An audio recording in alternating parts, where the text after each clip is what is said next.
അനുഗ്രഹിക്കപ്പെട്ട ഈ അവസരത്തിനായി ഞാൻ ദൈവത്തെ സ്തുതിക്കുന്നു. ഇവിടുത്തെ തീമെന്ന് പറയുന്നത് ആത്മാവിൻ്റെ ഐക്യത സമാധാന ബന്ധത്തിൽ കാക്കുക. എടുക്കാം എഫേസ്യ ലേഖനം 4-ാം അധ്യായത്തിൻ്റെ 1, 2, 3 വാക്യങ്ങൾ വായിച്ച് മുമ്പോട്ട് പോകാം. അതല്ല എൻ്റെ വിഷയം. എൻ്റെ വിഷയം ഞാൻ എടുക്കുന്നത് എബ്രായ ലേഖനം 13-ാം അധ്യായമാണ്. ഈ വാക്യം ആദ്യമായി ഒന്ന് വായിക്കുന്നു. ഈ ആത്മാവിൻ്റെ ഐക്യത സമാധാന ബന്ധത്തിൽ കാക്കുക എന്ന് പറയുന്നത് അത് ഉണ്ടാകുമ്പോൾ ഉണ്ടാകുന്ന സംഭവ വികാസങ്ങളാണ് നമ്മൾ കേട്ടുകൊണ്ടിരിക്കുന്നത്. പക്ഷേ അത് എങ്ങനെയാണ് ഉണ്ടാകുന്നത് എന്നാണ്, അല്ലെങ്കിൽ ഏത് രീതിയിലാണ് അത് മുമ്പോട്ട് വരുന്നത്, അത് കർത്തൃസേവ നിമിത്തം ബദ്ധനായിരിക്കുന്ന ഞാൻ പ്രബോധിപ്പിക്കുന്നത്. പൗലോസ് എഫേസ്യർക്ക് ലേഖനം എഴുതുമ്പോൾ വളരെ ശക്തമായ ഭാഷയിൽ എഴുതുകയാണ്. നിങ്ങൾ എന്ത് ചെയ്യണം? എടുത്തോ ആരെങ്കിലും വാക്യം? യോഗ്യമാവണം പൂർണ്ണ വിനയത്തോട്. മരുന്നിന് പോലും കിട്ടാത്ത സാധനമാണ് പെന്തക്കോസിൽ വിനയമെന്ന് പറയുന്നത്. വളരെ പ്രയാസം. പല ആളുകളോടും ഒക്കെ ചോദിച്ചു കഴിഞ്ഞാൽ, ഞാൻ പറയുന്നത് ക്ഷമിക്കണം, ഇവിടത്തെ കാര്യമല്ല, മൊത്തത്തിൽ പറഞ്ഞാൽ ഒരു കമ്മിറ്റി മെമ്പറായി കഴിഞ്ഞാൽ പിന്നെ അവൻ്റെ പാപം അവൻ്റെ തലയിൽ കൂടെ ഇതെല്ലാം പോകുന്നു. അങ്ങനെ ആകരുത്. നമുക്ക് പൂർണ്ണ വിനയം ഉണ്ടാകണം. നമ്മുടെ ജീവിതത്തിൽ ഈ ആത്മാവിൻ്റെ ഐക്യത സമാധാന ബന്ധത്തിൽ കാക്കണമെങ്കിൽ 1 പൂർണ്ണ വിനയം, 2 സൗമ്യത. നിങ്ങളുടെ സൗമ്യത സകല മനുഷ്യരും അറിയിട്ട് കർത്താവ് വരുവാൻ അടുത്തിരിക്കുന്നു. ഫിലിപ്പി ലേഖനത്തിലെ വാക്യമാണ്. അതുപോലെ നമ്മുടെ കർത്താവ് സൗമ്യതയുള്ളവനാണ്. അതുപോലെ നമ്മളുടെ ജീവിതത്തിൽ ഉണ്ടാകേണ്ട ക്യാരക്ടർ ഫോർമേഷനാണ് അവിടെ പറഞ്ഞിരിക്കുന്നത്. പൂർണ്ണവിനയം, സൗമ്യത, പിന്നെന്താണ്? ദീർഘക്ഷമ. ഞാനീ പ്രസംഗിക്കുമ്പം ഞാൻ ഭയങ്കര ദീർഘക്ഷമയുള്ളവനാണെന്ന് നിങ്ങൾ വിചാരിക്കരുത്. ഞങ്ങളുടെ വീട്ടിലൊക്കെ വന്ന് നോക്കിയാലേ അറിയത്തുള്ളൂ എങ്ങനെയാണ് ദീർഘക്ഷമയെന്ന്. നമ്മുടെ എല്ലാവരുടെയും വീട്ടിൽ വന്നാൽ നമുക്കറിയാം. ഞാൻ പറയാറുണ്ട്, ചില ജോങ്ങളിൽ ഞാൻ പറയാറുണ്ട്, നമ്മുടെ ഭവനങ്ങളിൽ നമുക്ക് ഈ ഓഫ് ചെയ്യാൻ കഴിയാത്ത ഒരു ഈ ടേപ്പ് റെക്കോർഡ് എല്ലാ വീട്ടിലും കൊടുത്തയക്കണം ഞായറാഴ്ച. എന്നിട്ട് പിറ്റേ ഞായറാഴ്ച അത് കൊണ്ടുവന്ന് ഓൺ ചെയ്തിട്ട് സഭായം തുടങ്ങാവും. കാരണം നമ്മുടെ ജീവിതത്തിലുള്ള കാര്യങ്ങൾ മൊത്തം അറിയുന്ന അവിടെയാണ്. അതുകൊണ്ട് രഹസ്യങ്ങളെ അറിയുന്ന ഒരു കർത്താവ് നമുക്കുണ്ട്. അതുകൊണ്ട് നമ്മൾ പ്രത്യേകം ശ്രദ്ധിക്കേണ്ട കാര്യമാണ് അത്. ആ വാക്യം എന്താ? അത് ദീർഘക്ഷമ. ഇതൊക്കെ സമയം എടുത്ത് പഠിപ്പിക്കേണ്ട കാര്യങ്ങളാണ്. ഞാൻ അവിടേക്കൊന്നും പോകുന്നില്ല. ആ വാക്യം വായിച്ച് മുന്നോട്ട് പോകാം. അന്യോന്യം പൊറുക്കുക സ്നേഹത്തിൽ. കഴിയുമോ? പലപ്പോഴും പ്രയാസമുള്ള കാര്യമാണ്. അത് അങ്ങനെ ചെയ്ത് കഴിയുമ്പോൾ എന്തുവാണ് നടക്കുന്നതെന്നാണ് അടുത്തത്. ആ സമാധാന ശ്രമിക്കുകയും ചെയ്യും. അങ്ങനെ ഈ കാര്യങ്ങളൊന്നും ഇല്ലാതെ നാം കൊട്ടക്കണക്കിന് അന്യഭാഷ പറഞ്ഞാലും പ്രയോജനമൊന്നുമില്ലെന്നാണ് അതിൻ്റെ അർത്ഥം. അന്യഭാഷ പറയുന്നതിൽ നമ്മൾ വളരെ മിടുക്കരാണ്. ആ കാര്യത്തിലൊക്കെ അത് നല്ലത് തന്നെയാണ്. പക്ഷേ അതിനോടൊപ്പം ഇതൂടൊക്കെ വേണം. ഈ കാര്യങ്ങളൊക്കെ നമ്മളങ്ങ് അന്യഭാഷ പറയുന്നത്, അന്യഭാഷ മാത്രമേ ആത്മാവിൻ്റെ ഫലം ഉള്ളൂ എന്നുള്ള രീതിയിൽ പോകുന്ന ഒത്തിരി ആളുകളുണ്ട്. നമ്മുടെ പെന്തക്കോസ്തുകാർ ധരിക്കപ്പെട്ടിരിക്കുന്നത് ധരിച്ചിരിക്കുന്നത് ആത്മാവ് എന്ന് പറഞ്ഞാൽ അന്യഭാഷയാണെന്ന്. അത് മാത്രമല്ല, ഒത്തിരി കാര്യങ്ങൾ പുറകിൽ പറയുന്ന കാര്യങ്ങൾ നാം ശ്രദ്ധിക്കണം.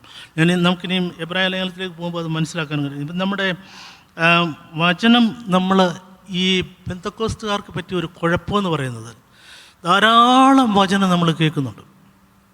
ധാരാളം വചനമെന്ന് പറഞ്ഞാൽ വചനത്തിന് യാതൊരു പഞ്ഞവും നമുക്കില്ല. ഏലിയുടെ കാലത്ത് വചനം ദുർബലമായിരുന്നു എന്ന് നമ്മൾ വിചാരിക്കുന്നത്. ഇന്ന് അങ്ങനല്ല. ഇന്ന് വചനം വളരെ സുലഭമാണ്. ഞങ്ങളുടെ പാസ്റ്റർ തിങ്കളാഴ്ച വൈകിട്ട് ക്ലാസ് എടുക്കുന്നത്. നിങ്ങൾക്ക് ഓൺലൈനിൽ കയറാൻ കഴിയണം. നല്ല ക്ലാസ്സാണ്. അതുപോലെ വചനങ്ങൾ നമ്മൾ പഠിക്കുമ്പോൾ തന്നെ നമ്മുടെ ജീവിതത്തിൽ അത് കാണിക്കുകയും വേണം. കാരണം വചനം പഠിച്ച് പെന്തക്കോസ്തുകാരായ നമ്മളുടെ തലയങ്ങ് വലുതായി വരിക, പക്ഷേ ശരീരത്തിന് വളർച്ചയില്ല. അപ്പം അങ്ങനെയുള്ള കുഞ്ഞുങ്ങളെ നിങ്ങൾ കണ്ടിട്ടുണ്ടോ? ശരീരത്തിനൊരു വളർച്ചയില്ല, തലയങ്ങ് ഭയങ്കര വലുപ്പം. അതായത് പറ്റിയിരിക്കുന്ന ഏറ്റവും വലിയ കുഴപ്പമെന്ന് പറയുന്നത്, നമ്മുടെ ഹൃദയത്തിലോട്ടൊന്നും ആഴ്ത്തി ഇറങ്ങുന്നില്ല. ബുദ്ധിപരമായി നമ്മുടെ ഈ ശരിയായിട്ടുള്ള വാക്കൊന്നും കിട്ടുന്നില്ല. ഈ നമ്മളുടെ ബുദ്ധിയിൽ നമ്മൾ വളരെ വളർന്നു, വചനത്തെ നന്നായി അറിയാം. ഇവിടെ ഇരിക്കുന്ന ആരോട് ചോദിച്ചാലും എന്നേക്കാൾ നന്നായിട്ട് വചനം സംസാരിക്കാൻ കഴിവുള്ള ആളുകളുണ്ട്. നമ്മുടെ നീൽ ജേക്കബ് അച്ചായനും ഒക്കെ നന്നായിട്ട് വചനം ക്ലാസ് എടുക്കുന്ന ആൾക്കാരാണ്. പാസ്റ്റർമാരല്ലെങ്കിലും ഒത്തിരി വചനം അറിയാവുന്ന ഒത്തിരി ആളുകൾ നമ്മുടെ ഇടയിലുണ്ട്. അപ്പോൾ ഞാൻ പറഞ്ഞത് അത് മാത്രം പോരാ, നമ്മളുടെ ശരീരം കൂടെ വളരണം. നമ്മുടെ ഹൃദയത്തിന് എന്തെങ്കിലും തട്ടുന്നെങ്കിൽ മാത്രം, ഇപ്പം ഇവിടെ ഒരു ബൈബിൾ ക്ലാസ് കേട്ടതുകൊണ്ടോ ഇവിടുത്തെ പ്രസംഗങ്ങളെല്ലാം അരിച്ചുറ്റി പഠിച്ചുകൊണ്ടോ ഒന്നും പ്രയോജനമില്ല. ഹൃദയത്തിൻ്റെ ഉള്ളിൽ നിന്ന് എന്തെങ്കിലും നമുക്ക് കൊടുക്കുവാൻ, ജനത്തിന് കൊടുക്കുവാൻ നമ്മുടെ കയ്യിലുണ്ടാകണം. അതിനുവേണ്ടി നാം പരിശ്രമിക്കണം. ഈ ബൈബിൾ ക്ലാസ്സിൽ അധികം ആളുകളൊന്നും വരത്തില്ല, അതിന് ഭാരപ്പെടേണ്ട കാര്യമില്ല. എന്താ കാര്യം, നമ്മുടെ കർത്താവ് നടത്തിയ ബൈബിൾ ക്ലാസ്സിലും അധികം ആളില്ലായിരുന്നു. നമുക്കറിയാം, മാർത്ത മറിയം ബൈബിൾ കോളേജ് അറിയത്തില്ലേ? മാർത്തയും മറിയം മാത്രമേ ഉള്ളൂ, 2 പേരേ ഉള്ളൂ. അതിൽ ലാസർ ആണെങ്കിലും അവന് അവിടുത്തെ ബൈബിൾ ക്ലാസ്സിൽ അവനില്ല. കാരണം എന്താ വെച്ചാൽ അവനെന്തെങ്കിലും ജോലി കാണും, അവനത് വീട്ടിലെ ആഹാരം ഉണ്ടാകണമെങ്കിൽ അവൻ പോയി പണി ചെയ്തേ ഒക്കത്തുള്ളൂ. അതുകൊണ്ട് കർത്താവ് വരുമ്പോൾ ആരുണ്ട്? ആകെ കൂടെ മറിയം മാത്രം. ഒറ്റയ്ക്ക് ഒരാളായാലും ക്ലാസ് എടുക്കാൻ മടിക്കരുത്. ഒറ്റയ്ക്ക് ഒരാളെ ഉള്ളെങ്കിലും. സൺഡേ സ്കൂളിലൊക്കെ നമുക്ക് ഓരോ പിള്ളേരെയൊക്കെ കിട്ടത്തുള്ളൂ. അപ്പോൾ അവരെയും നമ്മൾ ഉപേക്ഷിക്കരുത്. കാരണം കർത്താവ് വളരെ പ്രാധാന്യമായിട്ട് അവിടെ മറിയയോട് വചനം സംസാരിക്കുന്നുണ്ട്. അപ്പം ഈ ബൈബിൾ കോളേജിലൊക്കെ അല്ലെങ്കിൽ ബൈബിൾ സ്കൂളിൽ അല്ലെങ്കിൽ ബൈബിൾ പഠിക്കുവാൻ വളരെ താല്പര്യമുള്ള ആളുകൾ മാത്രമേ വരത്തുള്ളൂ. അവർ ക്രീം ഓഫ് ദ ക്രീമാണ് നിങ്ങൾ ഇവിടെ ഇരിക്കുന്നവർ. അതുകൊണ്ട് നമ്മളെ പറ്റി ദൈവത്തിന് വലിയ പ്ലാനും പദ്ധതികളും ഒക്കെ ഉണ്ട്. ആ പദ്ധതികളെല്ലാം നിറവേറണമെന്നുണ്ടെങ്കിൽ നാം വചനത്തിൽ ഉറച്ച് മുൻപോട്ട് പോകണം. അതിനായി ദൈവം സഹായിക്കും. നന്മ ചെയ്യുവാൻ അറിഞ്ഞിട്ടും അത് ചെയ്യാത്തവൻ അത് പാപമാണെന്നാണ് ദൈവവചനം പറയുന്നത്, അല്ലേ? ഞാൻ ഈ വിഷയത്തിലേക്ക് പ്രവേശിക്കാൻ പോവുകയാണ്. ഇബ്രാഹിം ലേഖനം 13-ാം അധ്യായത്തിൻ്റെ എത്ര വാക്യങ്ങൾ മുമ്പോട്ട് പോകാൻ കഴിയുമെന്ന് അറിയത്തില്ല. അതിനകത്ത് പറഞ്ഞിരിക്കുന്ന ഇബ്രാഹിം ലേഖനം എഴുതുവാനുണ്ടായ സാഹചര്യമൊക്കെ നമുക്കറിയാം. വിശ്വാസത്തിൽ പീഡനങ്ങളുടെ മധ്യത്തിൽ വിശ്വാസത്തിൽ ക്ഷീണിച്ചു പോയ ആളുകളെ നിലനിർത്താൻ വേണ്ടിയാണ് ഇബ്രാഹിം ലേഖനം എഴുതുന്നത്. അതിനകത്ത് ക്രിസ്തുവിനെ പറ്റി പറഞ്ഞ് ഇങ്ങോട്ട് മുൻപോട്ട് വരുമ്പോൾ ക്രിസ്തുവൻ ദൂതന്മാരെക്കാൾ ശ്രേഷ്ഠൻ, മോശയേക്കാൾ ശ്രേഷ്ഠൻ, യോശുവയേക്കാൾ ശ്രേഷ്ഠൻ, അതുപോലെ പൗരോഹിത്യത്തെക്കാൾ യാഗത്തെക്കാളൊക്കെ ശ്രേഷ്ഠനെന്ന് പറഞ്ഞ് ആ 12 അധ്യായങ്ങൾ അവസാനിപ്പിച്ച് 13-ാം അധ്യായം എന്ന് പറയുന്നത് സമാപന സന്ദേശമാണ്. അതിൽ വിഷയങ്ങൾ പ്രധാനമായി ഞാൻ കുറിച്ച 12 വിഷയങ്ങൾ, അതിൽ കൂടുതൽ നമുക്കതിനകത്ത് നിന്ന് എടുക്കാൻ പറ്റും. പക്ഷേ ഈ 12 വിഷയങ്ങൾ തീരണമെങ്കിൽ നമ്മൾ 12 കോൺഫറൻസിന് വന്നാലേ പറ്റത്തുള്ളൂ. ഇതുപോലെ 12 ക്ലാസ് എടുത്താലേ പറ്റത്തുള്ളൂ. അത് ഒത്തിരി വിഷയങ്ങളുണ്ട്. 13-ാം അധ്യായത്തിൻ്റെ സമാപന സന്ദേശത്തിൽ അവിടെ പറഞ്ഞിരിക്കുന്നത് പ്രതിപാദിക്കുന്ന വിഷയങ്ങൾ ഞാനൊന്ന് പറഞ്ഞു പോകാം, മൊത്തം വായിപ്പിക്കുന്നില്ല.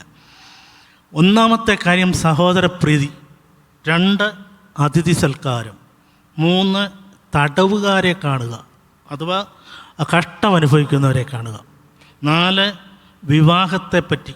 ഒന്നും ഇത് എഴുത്തുകാരനെ പറ്റിയും വലിയ ചിന്താക്കുഴപ്പമുണ്ട്. ആരെഴുതിയെന്നുള്ളത് എനിക്ക് വിഷയമല്ല. ഇത് പരിശുദ്ധാത്മാവിനാൽ എഴുതപ്പെട്ട പുസ്തകമാണ്.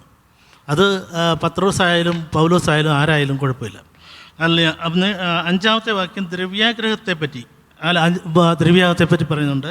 അതുപോലെ നിങ്ങളെ നടത്തിയവരെ ഓർത്തുകൊള്ളുവിൻ. അതൊരു ഇതൊക്കെ ഇതിനകത്ത് ഉൾപ്പെടുത്തേണ്ട കാര്യം എന്താണ്?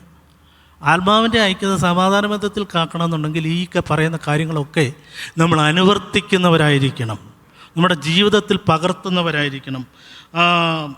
യേശു ക്രിസ്തു ഇന്നലെയും ഇന്നും എന്നേക്കും അനന്യൻ. 7 8-ാമത്തെ ദുരുപദേശക്കാരെ സൂക്ഷിക്കുക. 8 അത് ഭയങ്കര കാര്യമാണ്. ഇത് ഈ നാളുകളിൽ ദുരുപദേശക്കാരുടെ വലിയൊരു അഴിഞ്ഞാട്ടം തന്നെ നമ്മുടെ ഇടയിൽ നടക്കുന്നുണ്ട്. ഈ സാധാരണ ഒരു യോഗം നടക്കാൻ വരുന്നതിന് മുമ്പ് ചില ആളുകൾ, എല്ലാവരുടെയും ഞാനും കുറ്റം പറയുന്നില്ല, ഒരാൾ പറയുന്നു, ഒരു പ്രസംഗൻ പറഞ്ഞു ഇന്ന് ഇവിടെ വല്ലതുമൊക്കെ നടക്കുമെന്ന് ആണ് പുള്ളി തുടങ്ങുന്നത്. അവസാനം യോഗം കഴിഞ്ഞപ്പോൾ പപ്സിനും ഏത്തക്കാപ്പത്തിനും ബഹളം ഉണ്ടായി, അങ്ങോട്ടും ഇങ്ങോട്ടും അടിയുണ്ടായി. അന്നേരം ഒരു അമ്മച്ചി അവിടെ നിന്നോട് പറഞ്ഞു ഇന്നിവിടെ ഇത് നടക്കുമെന്ന് പുള്ളി നേരത്തെ പ്രവചിച്ചതാണ്. എന്ന് പറഞ്ഞ് ഇങ്ങനത്തെ കുറേ ആൾക്കാർ ഇറങ്ങിയിട്ടുണ്ട്. നമ്മൾ ദുരുപദേശക്കാരെ സൂക്ഷിക്കുക, നിങ്ങളെ നടത്തിയവരെ ഓർക്കുക, യേശു ക്രിസ്തു എന്ന് പറയുന്ന ദുരുപദേശക്കാരെ സൂക്ഷിക്കുക, ആകയാൽ ക്രിസ്തുവിൻ്റെ നിന്ന ചുമക്കുക. അടുത്തത് ആകയാൽ പത്താമത്തെ വിഷയം, ഇവിടെ നമുക്ക് നിലനിൽക്കുന്ന നഗരമില്ല. ഇതൊക്കെ ഓരോ പ്രസംഗം 1 മണിക്കൂർ കൊണ്ടൊന്നും തീരുന്ന വിഷയങ്ങളല്ല ഇതൊന്നും. നന്മ ചെയ്യുവാനും കൂട്ടായ്മ ആചരിപ്പാനും നമ്മൾ മറക്കരുത്. അതാണ് ഞാൻ ആദ്യം പറഞ്ഞ വാക്യം. അതുപോലെ 18-ാം വാക്യത്തിൽ പറയുന്നത് ഞങ്ങൾക്ക് വേണ്ടി പ്രാർത്ഥിപ്പീൻ. ഇത്ര പ്രഗത്ഭന്മാരായ ആളുകൾക്ക് വേണ്ടി പ്രാർത്ഥിക്കണം, അവർക്കും പ്രാർത്ഥന ആവശ്യമാണ്. ദൈവമക്കളെ, നാം നിൽക്കുന്നത്, എനിക്കിപ്പോൾ 70 വയസ്സിൽ ഓരോ ദിവസവും ഞാൻ പുറകോട്ട് തിരിഞ്ഞ് നോക്കാറുണ്ട്. അനേകരുടെ പ്രാർത്ഥനയുടെ കൈത്താങ്കലാണ്. ഇവിടെ ഇരിക്കുന്ന ഓരോരുത്തരെയും നിർത്തിയിരിക്കുന്നത് അനേകരുടെ പ്രാർത്ഥനയുടെ കൈത്താങ്കലാണ്. 18-ാം വാക്യത്തിൽ അതാണ് പറയുന്നത്. ഞാൻ സഹോദരപ്രിയ തൊട്ട് നമുക്ക് തുടങ്ങാം. എവിടെ വരെ പോകുമെന്ന് എനിക്കറിയത്തില്ല, അവിടെ വെച്ച് നിർത്തും. സമയം തീരുമ്പം ബെഞ്ചമിൻ പാസ്റ്റർ ഒന്ന് കയറി ഇനി വന്നേക്കണം. ഞാൻ സമയം നോക്കുന്നില്ല. ഓക്കെ, സഹോദരപ്രീതി എന്താ? ആരാണ് ഈ സഹോദരന്മാർ? നമ്മുടെ സഹോദരന്മാരെന്ന് പറയുന്നത് നമ്മുടെ ബയോളജിക്കൽ സഹോദരന്മാരെയാണ് കൂടുതൽ നമ്മൾ സഹോദരന്മാരെന്ന് പറയാറ്. എന്നാൽ അതിനേക്കാളൊക്കെ ഉപരി നമ്മളുടെ സഹോദരന്മാരെന്ന് പറയുന്നത് നമ്മുടെ ചർച്ചിലുള്ള, അഥവാ നമ്മുടെ സ്നാനപ്പെട്ട അഭിഷേകം പ്രാപിച്ച് നമ്മോടുകൂടി ആരാധിക്കുന്ന ആളുകളാണ് നമ്മുടെ സഹോദരന്മാരെന്ന് പറയുന്നത്. അത് ഈ സഹോദരന്മാർ നമ്മുടെ ചർച്ചിലുള്ളവർ മാത്രമാണോ? അതിലുപരിയായി കുറേ കൂടെ വലിയ കാഴ്ചപ്പാട് നമുക്കുണ്ടാകണം.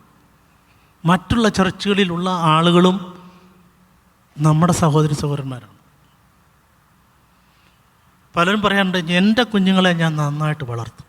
പക്ഷേ നിൻ്റെ കൂടെ നമ്മുടെ തൊട്ടടുത്തിരിക്കുന്ന ആരാധിക്കുന്ന ആ ആളിൻ്റെ കുഞ്ഞ് നമ്മുടെ കുഞ്ഞാണ് അല്ലേ? അവരെപ്പറ്റി നമുക്കൊരു ബേർഡൻ ഉണ്ടായിരിക്കണം. നമ്മുടെ സഹോദരന്മാരായ ഒത്തിരി ആളുകളുണ്ട്. ഈ ആളുകളെ നമ്മൾ വഹിക്കാൻ കഴിയുന്ന അത്ര ആളുകളെ വഹിക്കുകയും ചേർത്ത് പിടിക്കാൻ കഴിയുന്ന ആളുകളെ അത്രയും ചേർത്ത് പിടിക്കുകയും സഹായിപ്പാൻ കഴിയുന്ന അത്രയും ആളുകളെ സഹായിക്കുകയും. സഹോദര പ്രീതി എന്ന് പറയുമ്പോൾ ഒരു വാക്യമുണ്ടല്ലോ, അവനെ കൈക്കൊണ്ട് അവൻ്റെ നാമത്തിൽ വിശ്വസിക്കുന്ന ഏവരും ദൈവമക്കളാണ്. അങ്ങനെയുള്ള ദൈവമക്കളുടെ വലിയൊരു കൂട്ടത്തിനെ ലുള്ള ആളുകളൊക്കെയും നമ്മുടെ സഹോദരന്മാരാണ്. നമ്മൾ എല്ലാവരെയും ഒരുപോലെ കാണുവാനുള്ള ഒരു കണ്ണ് നമുക്കുണ്ടാകണം. അതാണ് സഹോദര പ്രീതി എന്ന് പറയുന്നത്. പ്രീതി എന്ന് പറയുന്നത് പണ്ടൊക്കെ കാലത്ത് സഹോദരന്മാരെ കാണുമ്പോൾ അങ്ങോട്ടും ഇങ്ങോട്ടും കെട്ടിപ്പിടിച്ച് മാറാനാഥ എന്ന് പറയും. നമ്മുടെ പാസ്റ്റർമാർക്കൊക്കെ അറിയാം, നമ്മുടെ കർത്താവ് വേഗം വരുന്നു. ഇപ്പോൾ തിരുവത്താഴത്തിന് പോലും ചുംബനം കൊടുക്കുമ്പം ചെവി പറയുന്നത്, നിന്നെ കൊല്ലാനുള്ള സ്നേഹം എനിക്കുണ്ടെന്ന്. തിരുവത്താഴത്തിന് പോലും അത്രയ്ക്ക് നമ്മുടെ ആ ആത്മീയമൊക്കെ അങ്ങ് തണുത്തു. ലൗകികമാണ് കൂടുതലും നമ്മളുടെ മുമ്പിൽ വരുന്നത്, ഭൗമികമാണ് നമ്മൾ നോക്കുന്നത്.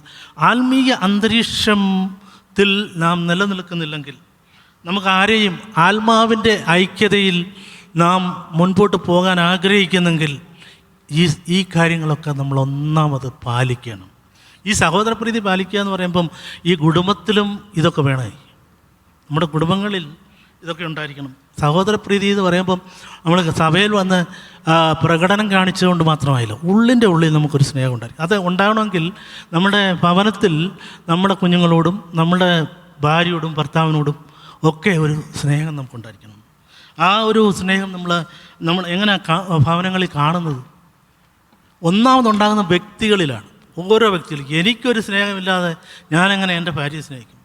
ഞാൻ അങ്ങോട്ട് കാണിക്കുന്നതല്ലേ തിരിച്ചു കിട്ടത്തുള്ളൂ. Every action there is an equal and opposite reaction എന്ന് പറയും. അപ്പം നമ്മൾ എന്തെങ്കിലും അങ്ങോട്ട് കൊടുത്തെങ്കിലേ തിരിച്ചു കിട്ടത്തുള്ളൂ, ചുമ്മാതെ കിട്ടത്തില്ല. അതുപോലെയാണ് കുഞ്ഞുങ്ങളെയും നമ്മൾ. അവിടെ നിന്ന് എനിക്ക് ഒത്തിരി കാര്യങ്ങൾ പറയാൻ പറ്റും, പക്ഷേ ഞാൻ അവിടെ പോകുന്നില്ല. ഞാൻ പീസിനാക്കി സംസാരിച്ച പറഞ്ഞു, എൻ്റെ മക്കളെ വളർത്തുക എന്ന് പറയുന്നത് വളരുകയല്ല, അവർ വളർത്തുക. അത് ഞാൻ എൻ്റെ പ്രധാനപ്പെട്ട സബ്ജക്റ്റ് ഇവിടെ ആയിരുന്നു. കാരണം അത് നമ്മൾ പഠിക്കേണ്ടത് കുടുംബ പ്രാർത്ഥന നമുക്കുണ്ടാകണം. പാസ്റ്റർമാരെ കുറ്റം പറഞ്ഞിട്ട് കാര്യമില്ല. അവരുടെ ആകെക്കൂടും 2 മണിക്കൂർ അല്ലെങ്കിൽ 3 മണിക്കൂറായി കുഞ്ഞുങ്ങളെ കിട്ടുന്നത്. സൺഡേ സ്കൂളിൽ ഒരു 30 മിനിറ്റ്സാണ്. അതുകൊണ്ടൊന്നും പറ്റത്തില്ല. നമ്മൾ കുടുംബങ്ങളിൽ കുടുംബ പ്രാർത്ഥനകളിൽ അവരെ വചനം പഠിപ്പിക്കുകയും അവരെ വചനത്തിൽ നിലനിർത്തി മുമ്പോട്ട് കൊണ്ടുപോവുകയും ചെയ്യണം. എൻ്റെ അനുഭവത്തിൽ നിന്ന് 1-2 കാര്യം പറയുന്നതിന് കുഴപ്പമില്ലല്ലോ. 2023 ഡിസംബർ 25 രാവിലെ എൻ്റെ മൂത്ത മോൻ ജോയൽ എൻ്റെ അടുത്ത് വന്ന് പറഞ്ഞു, ഡാഡി ഞാൻ ഒരു പ്രാവശ്യം കൂടെ ബൈബിൾ വായിച്ചു കഴിഞ്ഞു. ഞാൻ പറഞ്ഞു, എനിക്ക് ഇതിൽ കൂടുതലൊന്നും കേൾക്കണ്ട. നീ ഒരു യഥാർത്ഥ ദൈവവേദനായി ജീവിക്കുന്നു എന്നതിൽ അവന് ഏത് കേസുണ്ട്, അവനൊരു ലോയറാണ്, ഏത് കേസ് ഉണ്ടെങ്കിലും എന്നെ വിളിച്ചു പറയും, ഡാഡി ഇന്നൊരു ട്രയലുണ്ട്, എനിക്ക് വേണ്ടി പ്രാർത്ഥിക്കണം പ്രത്യേകമായിട്ട്. അത് ഞങ്ങൾ ഓർത്ത് പ്രാർത്ഥിക്കും. ദൈവം പല സ്ഥലങ്ങളിലും അവനെ നടത്തിക്കൊണ്ടിരിക്കുന്നു. അതുപോലെ തന്നെയാണ് രണ്ടാമത്തെ ആൾ ഒരു സർജന. ഓപ്പറേഷൻ കയറുന്നതിന് മുമ്പ് എന്നോട് പറയും, ഇന്നൊരു പ്രധാനപ്പെട്ട 1-2 കേസുണ്ട്, ഡാഡി പ്രാർത്ഥിക്കണേ എന്ന് പറയും. ഞാൻ പ്രാർത്ഥിക്കും. അവസാനം ഞാൻ വിളിച്ച് അതിൻ്റെ റിസൾട്ട് അറിയുകയും ചെയ്യും. അതിനുശേഷം ഞാൻ പിസിനാക്കി പറഞ്ഞ പോലെ തമാശയായിട്ട് അവനോട് വിളിച്ച് ചോദിക്കും, ഓപ്പറേഷൻ സക്സസ്, പേഷ്യൻ്റ് ഡൈഡ് അല്ലേ എന്ന് ചോദിക്കും.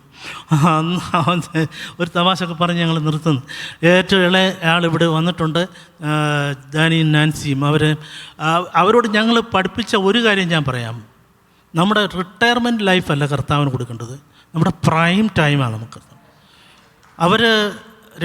അവർ ഈ പഠിച്ചിറങ്ങിയ ഉടൻ തന്നെ അവന് കെനിയയിലേക്ക് പോകാനിടയായി, പിന്നെ നേപ്പാളിൽ പോകാനിടയായി.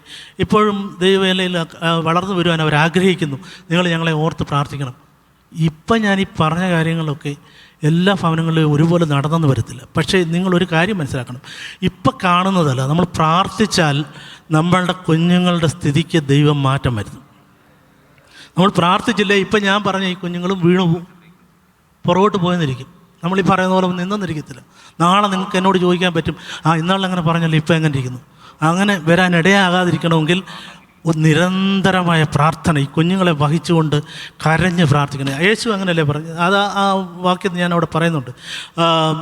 യേശു പറഞ്ഞു, തിരിഞ്ഞ് നോക്കിയിട്ട് അവരോട് പറഞ്ഞു, നിങ്ങളെയും നിങ്ങളുടെ മക്കളെയും ചൊല്ലി കരവീൻ, തലമുറകൾക്ക് വേണ്ടി കരയുക. അതിൽ അത് വേറെ വിഷയമായതുകൊണ്ട് ഞാൻ അവിടോട്ട് പോകുന്നില്ല. വിശ്വാസത്തിൽ നിന്ന് വീണു പോകാതിരിക്കാൻ അവരെ ബലപ്പെടുത്തിയ വാക്യങ്ങളാണ് നാം വായിച്ചത്.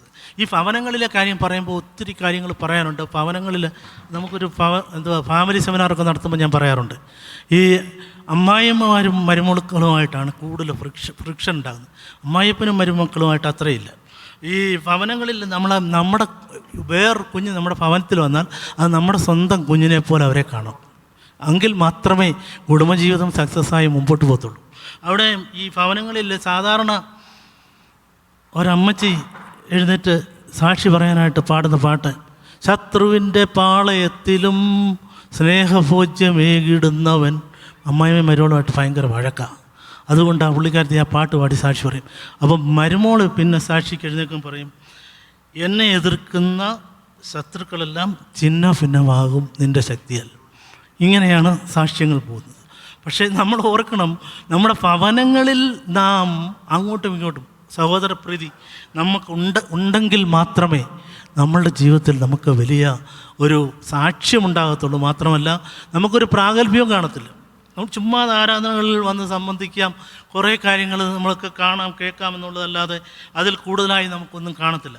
ഞാൻ അത്രയും പറഞ്ഞ് അവിടെ നിന്ന് മുൻപോട്ട് പോകുവാൻ ആഗ്രഹിക്കുകയാണ്.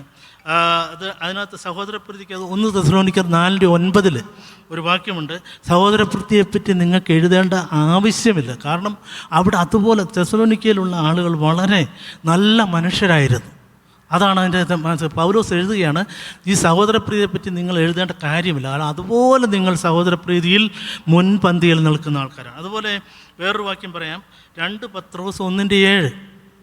അവിടെ പറഞ്ഞിരിക്കുന്നത് ഭക്തിയോട് സഹോദരപ്രീതി കൂട്ടിക്കൊള്ളണമെന്നാണ്. ഇത് കൂട്ടേണ്ട കാര്യമാണ്.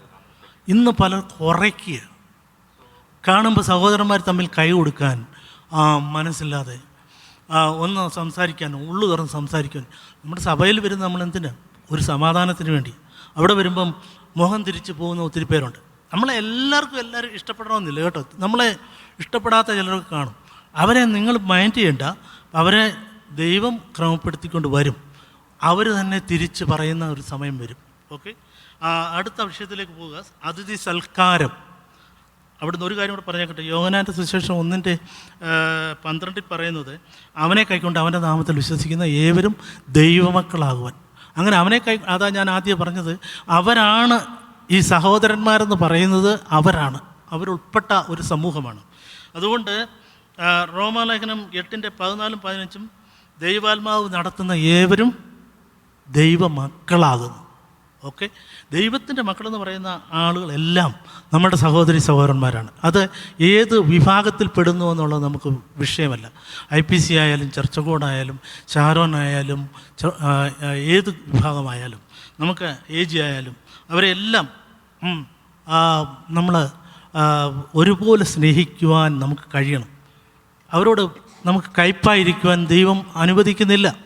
അതാണ് ദൈവവചനം പറയുന്നത്. അടുത്തത് എന്താ, സമയം പെട്ടെന്ന് അങ്ങ് പോവുകയാണല്ലോ. രണ്ടാമത്തെ വിഷയം എന്താ? ഞാൻ അതിഥി സൽക്കാരത്തെപ്പറ്റി പറയുമ്പോൾ നിങ്ങളൊക്കെ എന്നോട് പിണങ്ങും. ഒരു വിസിറ്റിംഗ് പാസ്റ്റർ വന്നാൽ സ്വീകരിക്കാൻ മനസ്സില്ലാത്ത അവസ്ഥയിലേക്ക് നാം മാറിയിരിക്കുക. ഒരു പ്രാവശ്യം ഞങ്ങളുടെ ചർച്ചിൽ പാസ്റ്റർ മാത്യുക്കവിൽ വരുന്നതിന് മുമ്പ് ഒരാൾ പ്രസംഗിക്കാനായിട്ട് വിളിച്ചു വന്നു. പഴയ ചർച്ചിലാണ്, ഞാനായിരുന്നു സെക്രട്ടറി. അതുകൊണ്ട് ഞാൻ ഡോറെല്ലാം പൊട്ടി പുറത്തോട്ടിറങ്ങിയപ്പം ഈ മനുഷ്യൻ അവിടെ നിൽക്കുന്നു. പാസ്റ്റർ പ്രസംഗിച്ച് അവിടെ നിൽക്കുന്നു. എല്ലാവരും പോയി. പാസ്റ്ററോട് ഞാൻ ചോദിച്ചു, ആരെങ്കിലും പിക്ക് ചെയ്യാൻ വരുമോ പാസ്റ്ററെ? ചർച്ചക്കുള്ളിലെ ഒരു പാസ്റ്ററാണ്. അന്നേരം പറഞ്ഞു, പാസ്റ്റർ ആരോടും പറഞ്ഞിട്ടില്ല. ഞാൻ പറയും, പാസ്റ്റർ എന്നോടും പറഞ്ഞില്ലല്ലോ. പാസ്റ്റർ ഒരു കാര്യം ഒരു വണ്ടിയെ കയറി. ഒരു മാസം ചെല്ലുവാനും ഞങ്ങളിവിടെ താമസിച്ചു. അദ്ദേഹം പലയിടത്ത് പ്രോഗ്രാമൊക്കെ എടുത്ത് താമസിച്ചു. എനിക്ക് യാതൊരു പരിചയമുള്ള ആളല്ല, ആദ്യമായിട്ട് കണ്ടതാണ്. അതിനുശേഷം ഞാൻ അടുത്ത കൺവെൻഷൻ അവിടെ ചെന്നപ്പോൾ അതിലൊക്കെ സങ്കടമായിട്ടുള്ള കാര്യം, ഞാൻ ജനറൽ കൺവെൻഷൻ പ്രസംഗിക്കാനിരിക്കുമ്പോൾ പുള്ളി എൻ്റെ അടുത്ത് തൊട്ടടുത്തിരിപ്പുണ്ട്. പുള്ളി എന്നോട് കൈയൊക്കെ തന്നു, ലോഹിയൊക്കെ പറഞ്ഞു. എന്നാൽ വന്നൊരു പാസ്റ്ററെ എൻ്റെ വീട്ടിലോട്ട് വന്ന് ഒരു ചായ കുടിക്കാനൊന്ന് പറയേണ്ട ഒരു മര്യാദയുണ്ടല്ലോ, അതുപോലും പുള്ളി കാണിച്ചില്ല. ഇതാണ് ലോകം. പക്ഷേ നമ്മൾ ഓർക്കേണ്ട ഒരു കാര്യമുണ്ട്, ഇതിനെല്ലാം പ്രതിഫലം ഇവരല്ല തരുന്നത്. ഉയരത്തിൽ നിന്ന് അളവ് കൂടാതെ ദൈവം നമ്മളുടെ മേൽ ഇത് പകരും. അതിഥികളെ സ്വീകരിക്കണമെന്നുള്ളത് കർത്താവ് തന്നെ പറഞ്ഞ വാക്യം മത്തായിയുടെ സുവിശേഷത്തിലുണ്ട്. അത് ഞാൻ എടുത്ത് വായിപ്പിക്കുന്നില്ല. മത്തായി സുവിശേഷം 25-ാം അധ്യായത്തിലാണെന്ന് തോന്നുന്നു. ഇവിടെ പറയുന്നുണ്ട്, അതിഥികളെ ഞാൻ അതിഥിയായിരുന്നു, നിങ്ങളെന്നെ ചേർത്തുകൊണ്ടു. അതിഥികളെ നമ്മൾ പ്രത്യേകം 25 ഓക്കെ. അപ്പം നമ്മുടെ ഈ വിസിറ്റിംഗ് പാസ്റ്റേഴ്സ് മാത്രമല്ല, അതിഥിയായിട്ട് ആര് വന്നാലും അവരെ നമ്മൾ കൈക്കൊള്ളാൻ നമ്മൾ മടിക്കരുത്. അവരെ ഈ നമ്മുടെ പിതാക്കന്മാരൊക്കെ ഒറ്റമുറി വീടിനകത്ത് കുടിലിനകത്ത് ദൈവദാസന്മാരെ ശുശ്രൂഷിച്ചു ഇല്ലേ? അവരെ താമസിപ്പിക്കുക മാത്രമല്ല, അവർക്ക് വേണ്ട പരിചരണങ്ങളെല്ലാം കൊടുത്തു. ആ കൂടെ 1-2 മുട്ടയെ കാണത്തുള്ളൂ, അത് കുഞ്ഞുങ്ങൾക്ക് കൊടുക്കാതെ പാസ്റ്റർമാർക്ക് കൊടുത്തു. പാസ്റ്റർമാരെ ദൈവത്തെ പോലെ കരുതി. ദൈവം കഴിഞ്ഞാൽ അവരായിരുന്നു നമ്മുടെ സ്നേഹഭാചനങ്ങളായിട്ട് നമ്മുടെ ഭവനങ്ങളിൽ വരുന്നത്. അതുകൊണ്ട് എന്ത് സംഭവിച്ചെന്നറിയാമോ? ഈ മുട്ട കൊടുത്തവൻ്റെ എല്ലാം തലമുറയെ അമേരിക്ക കൊണ്ടുവന്നിട്ട് ഇവൻ്റെ എല്ലാം ഫ്രിഡ്ജ് നിറച്ച് മുട്ട കയറ്റി വെച്ചിരിക്കുക. ഇപ്പം ഈ ഫ്രിഡ്ജ് തുറക്കുന്ന ഉടനെ കോഴിയും മുട്ടയൊക്കെ താഴെ വീഴുക. ഇപ്പം കാരണം സ്ഥലമില്ലാതെ വരുവോളും ദൈവം അനുഗ്രഹിച്ചു. ദൈവത്തിൻ്റെ അനുഗ്രഹങ്ങൾ എത്ര വലുത്. കരങ്ങൾ ഒരു ദൈവത്തെ അനുസരിച്ചായിട്ട് നമ്മുടെ തലമുറകളെ ദൈവം അനുഗ്രഹിക്കണമെങ്കിൽ നാം ചെയ്യേണ്ട കാര്യങ്ങൾ ചെയ്താൽ ദൈവം അടുത്ത തലമുറയും അനുഗ്രഹിക്കും. ഇപ്പോൾ ഉള്ള ഈ സിറ്റുവേഷനിൽ നിന്നൊക്കെ നമ്മൾ വ്യത്യാസപ്പെടണമെന്നുണ്ടെങ്കിൽ നമുക്ക് പ്രത്യേകമായ ചില കാഴ്ചപ്പാടുകളുണ്ടാകണം. നമ്മുടെ പിതാക്കന്മാർ ചെയ്തതിന് അനുസരിച്ചാണ് നാം ഇപ്പോൾ അനുഭവിച്ചുകൊണ്ടിരിക്കുന്നത്. അപ്പം നമ്മൾ അടുത്തത് കാണിച്ചു കൊടുത്തെങ്കിൽ മാത്രമേ അടുത്ത തലമുറയും അനുഗ്രഹിക്കപ്പെടത്തുള്ളൂ. അതിൽ പാസ്റ്റേഴ്സ് രാത്രിയിൽ അല്ലാത്ത ആളുകളും ഉണ്ട് കേട്ടോ. രാത്രിയിൽ ഒരു അപ്പച്ചൻ 3-4 പേരെ വിളിച്ചുകൊണ്ട് വീട്ടിൽ വരികയാണ്. വീട്ടിൽ വന്നിട്ട് കതവ് തുറന്നു ഉടനെ ഇവർ യോഗം കഴിഞ്ഞിട്ട് വളരെ ദൂരം നടന്ന് വീട്ടിൽ വന്ന അമ്മച്ചി കിടന്നുറങ്ങുമായിരുന്നു. അമ്മച്ചിയെ വിളിച്ചുണർത്തി ഡോറ് തുറന്ന് വന്ന ഉടനെ 3-4 പേരും കൂടെ നിൽക്കുന്നു. അപ്പോൾ പാസ്റ്റർ പറഞ്ഞു, എൻ്റെ കൂടെ 4-5 പേരുണ്ട്, ഞങ്ങളൊന്നും കഴിച്ചിട്ടില്ല, എന്തെങ്കിലും ഇരിപ്പുണ്ടോ എന്ന് ചോദിച്ചു. അന്നേരം പറഞ്ഞു 2 വാഴയ്ക്കാന്ന്. ദേഷ്യപ്പെട്ട് പറഞ്ഞു വെച്ച് പോയതാണ്. അന്നേരം പാസ്റ്റർ പറഞ്ഞു, എന്നാൽ അതായാലും മതി, 2 പുഴുങ്ങാൻ പറഞ്ഞു. കാരണം അത്രയ്ക്കുള്ള അങ്ങനെയുള്ള ഭവനങ്ങളും ഉണ്ട്. ചിലർ അറിയാതെ ദൈവദൂതന്മാരെ ശുശ്രൂഷിച്ചു എന്നാണ് അവിടെ എഴുതി വച്ചിരിക്കുന്നത്. ഏത് എബ്രായറിൽ നമ്മൾ പഠിച്ചുകൊണ്ടിരിക്കുന്ന ഭാഗത്ത് ചിലർ അറിയാതെ എന്ന് പറഞ്ഞാൽ ഇവർ ദൈവദൂതന്മാരാണെന്നോ ഒന്നും അറിഞ്ഞില്ല. അബ്രഹാമിൻ്റെ ചരിത്രം നമുക്കവിടെ എടുത്തു പറയേണ്ട കാര്യമില്ല, നമുക്കറിയാമല്ലോ. അല്ലെങ്കിൽ ദൂതന്മാരെ അത് 18 ഉൽപ്പത്തി പുസ്തകം 18 അധ്യായത്തിൻ്റെ 3-ാം വാക്യത്തിലാണ്. അബ്രഹാം കൂടാരവാതിക്കൽ വെയിൽ കൊണ്ടുകൊണ്ടിരിക്കുക, ശകലം വൈറ്റമിൻ ഡി കിട്ടിക്കോട്ടെ എന്ന് വിചാരിച്ച് രാവിലെ പുള്ളി ഇറങ്ങി ചെന്ന് തീ കാഞ്ഞുകൊണ്ടിരിക്കുന്ന ഉടനെ 3 പരിചയക്കാരല്ലാത്ത ആളുകൾ വഴിയെ ഇങ്ങനെ വന്നുകൊണ്ടിരിക്കുക.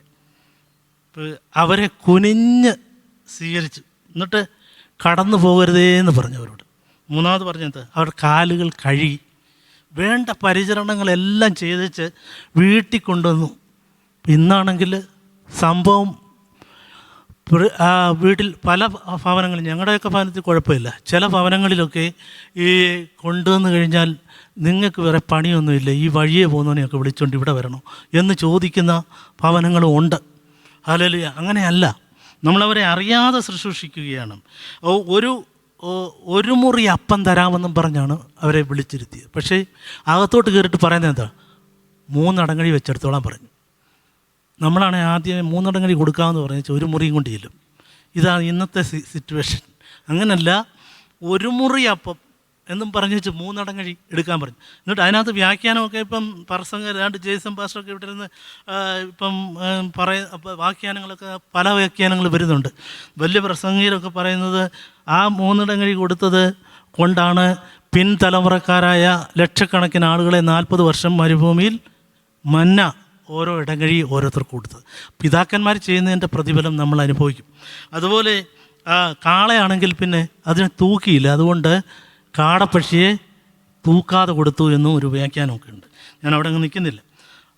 അടുത്ത വിഷയത്തിലേക്ക്, ഒത്തിരി വിഷയങ്ങളിലേക്ക് വരാനുണ്ട്. ഈ സമയം തീരുന്നതുകൊണ്ട് ഞാൻ പെട്ടെന്ന് അവസാനിപ്പിക്കാൻ പോവുകയാണ്. തടവുകാരെന്ന് പറയുമ്പോൾ ഒത്തിരി തടവുകാരെ പറ്റി ഞാൻ ഞങ്ങളുടെ ചർച്ചിൽ പ്രസംഗിച്ച് പറയുകയുണ്ടായി. തടവുകാരെ നമ്മൾ ഓർക്കണം. തടവുകാരെ പലപ്പോഴും നമ്മൾ അവഗണിക്കാറുണ്ട്. അന്നത്തെ തടവുകാരെന്ന് പറഞ്ഞാൽ സുവിശേഷ നിമിത്തം തടവിലായ തടവുകാരാണ്. അവരെ ഓർക്കണമെന്നാണ് പറഞ്ഞത്. അതിൽ അവരെ ഓർക്കുക എന്ന് പറഞ്ഞാൽ നമ്മുടെ നാട്ടിൽ ആണെങ്കിൽ കമ്മ്യൂണിസ്റ്റ് ഭരണം ആരംഭിക്കുന്ന കമ്മ്യൂണിസ്റ്റുകാർ ഉണ്ടായ സമയത്ത് അവരുടെ ആളുകളെയൊക്കെ പിടിച്ച് ജയിലിൽ അടച്ചു കഴിഞ്ഞപ്പോൾ ആ കുടുംബങ്ങളെല്ലാം നോക്കിയത് കമ്മ്യൂണിസ്റ്റുകാരായ ആളുകളാണ്, സഹാക്കളാണ്. അവരുടെ വീടുകളിലെ ഭക്ഷണം എത്തിച്ചു കൊടുക്കുക, മറ്റുള്ളത് അത് അവർ കമ്മ്യൂണിസ്റ്റുകാരായിട്ട് അങ്ങനെ ചെയ്തു. അങ്ങനെയാണെങ്കിൽ നമ്മളുടെ വീട്ടിൽ തടവുകാരെന്ന് പറയുമ്പം പല തരത്തിലുള്ള തടവുകാരുണ്ട്. ഒത്തിരി തടവുകാരെ പറ്റി എനിക്ക് പറയാനുണ്ട്, പക്ഷേ അത് ഞാൻ എടുക്കുന്നില്ല.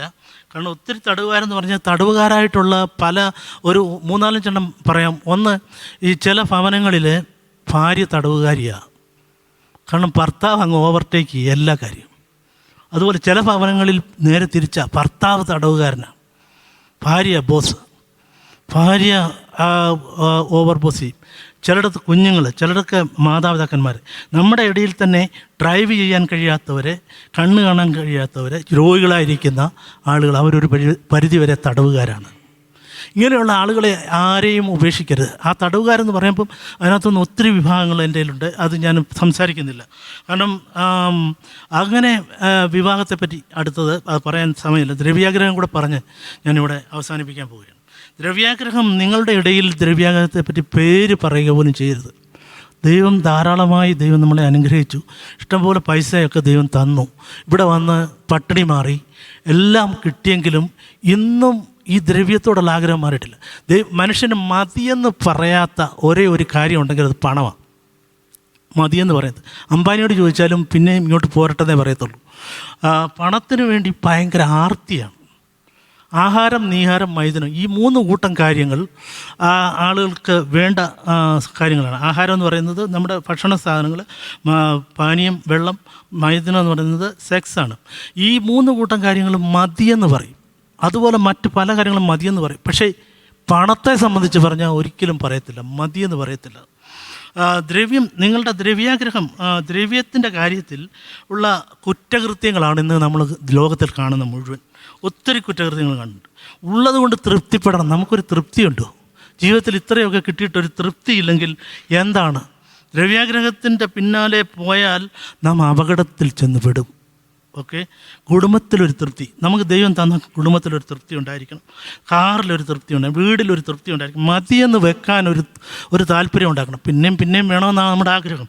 അതുപോലെ സൗന്ദര്യത്തിലൊരു തൃപ്തി ഉണ്ടായിരിക്കണം. നമ്മുടെ ഭവനത്തിൽ കുഞ്ഞുങ്ങളെപ്പറ്റി ഒരു തൃപ്തി ഉണ്ടായിരിക്കണം, ഭാര്യയെപ്പറ്റി ഒരു തൃപ്തി ഉണ്ടായിരിക്കണം, ഭർത്താവിനെ പറ്റി ഒരു തൃപ്തി. ഇപ്പം ഈ ദ്രവ്യാഗ്രഹം പറയുമ്പം ദ്രവ്യാഗ്രഹം സകലവിധ ഇതിനും ദോഷമാണ്. അതിൻ്റെ ഒരു കഥ ഞാനിങ്ങനെ കേട്ടിട്ടുണ്ട്. ഈ കൈക്കൂലി തോമാച്ചൻ എന്ന് പറയുന്ന ഒരാൾ ഈ റവന്യൂ ഡിപ്പാർട്ട്മെൻറ്റിൽ ജോലി ചെയ്യുന്ന ഒരു മനുഷ്യനായിരുന്നു. അദ്ദേഹം കൈക്കൂലി വാങ്ങിച്ച് ധാരാളം പണം ഉണ്ടാക്കി, സ്വത്തുക്കളെല്ലാം ധാരാളം ഉണ്ടായി. അതിൽ മരിക്കാൻ സമയത്ത് പുള്ളിക്കൊരു മാനസാന്തരം ഉണ്ടായി. തൻ്റെ ഭാര്യയെ വിളിച്ച് പറഞ്ഞു, ഞാൻ മരിക്കുന്ന സമയത്ത് അലക്സാണ്ടർ ചക്രവർത്തിയുടെ കൈ ഈ ശവപ്പെട്ടിയുടെ 2 സൈഡിലും ഇട്ടതുപോലെ എൻ്റെ കൈ ഇട്ടുകൊണ്ട് വേണം പോകാൻ. കാരണം എന്താണെന്ന് ചോദിച്ചാൽ, ഈ ആളുകളൊക്കെ മനസ്സിലാക്കണം, ഞാൻ ഇത്രയും കൈക്കൂലി വാങ്ങിച്ച് പണം ഉണ്ടാക്കിയിട്ട് ഞാൻ ഒന്നും കൊണ്ടുപോകുന്നില്ല എന്ന് മറ്റുള്ളവർ മനസ്സിലാക്കണമെന്ന് പറഞ്ഞു. ഇങ്ങനെ ഈ ശവപ്പെട്ടി ഇങ്ങനെ ഇട്ട് ഘോഷയാത്ര ഇങ്ങനെ മുന്നോട്ട് പോകുമ്പം 2 സൈഡിലും ആളുകൾ നിന്ന് പറയുക, മരിച്ചിട്ട് ഇവൻ്റെ ആർത്തി തീർന്നിട്ടില്ല, ഇപ്പോഴും കൈ നീട്ടിക്കൊണ്ടിരിക്കുന്നു. കാരണം ദൈവങ്ങളെ ഒരു പേരുണ്ടായാൽ പോകാൻ എളുപ്പമല്ല. നമ്മളുടെ ദ്രവ്യാഗ്രഹം നമ്മളുടെ ജീവിതത്തിൽ ഉണ്ടാകാനിടയാകരുത്. ഈ വചനങ്ങളെല്ലാം നമുക്ക് പറഞ്ഞത് ആത്മാവിൻ്റെ ഐക്യത സമാധാന മധ്യത്തിൽ കാക്കണമെങ്കിൽ ഈ എബ്രായലേഖനം 13-ാം അധ്യായം നിങ്ങൾ വീട്ടിൽ പോയി നല്ലവണ്ണം പഠിച്ചേച്ച് അതനുസരിച്ച് അങ്ങ് മുമ്പോട്ട് പോയാൽ മതി. ഒരു പ്രസംഗം കേട്ടില്ലെങ്കിലും കാര്യങ്ങൾ ഭംഗിയാവും. അതുകൊണ്ട് ഈ വചനങ്ങളാൽ ദൈവം നമ്മളെ